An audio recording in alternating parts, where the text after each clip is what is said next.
Student తనకు ఆకస్మికంగా కడుపు నొప్పి వస్తే స్టమక్ పెయిన్తో ఈరోజు ఇక్కడ హాస్పిటల్కి రావడం జరిగింది.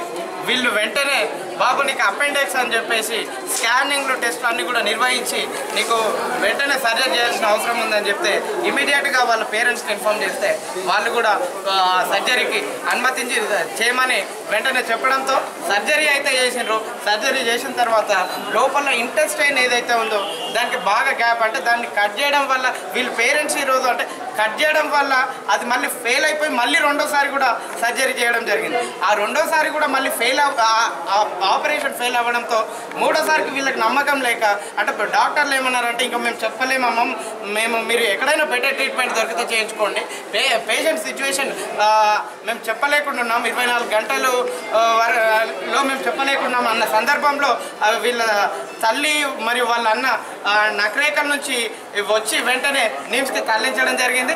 ఈ హాస్పిటల్కి సంబంధించి ఈ ట్రీట్మెంట్కి సంబంధించి ఈ హాస్పిటల్లో 5,80,000 రూపాయలు వీళ్ళు పే చేసి ఉన్నారు.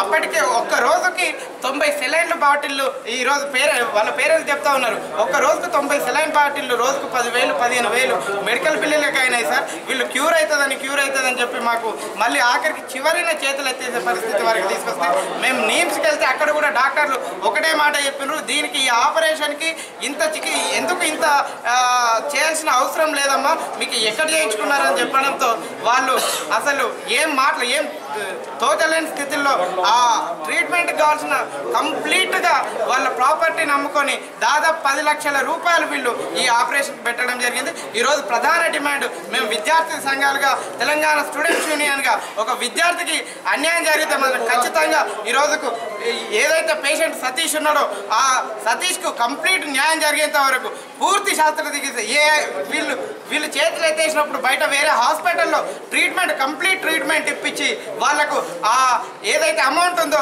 వాళ్ళు పే చేసి ఈ హాస్పిటల్ యాజమాన్యం కేర్ తీసుకోవాలని మేము డిమాండ్ చేస్తాం.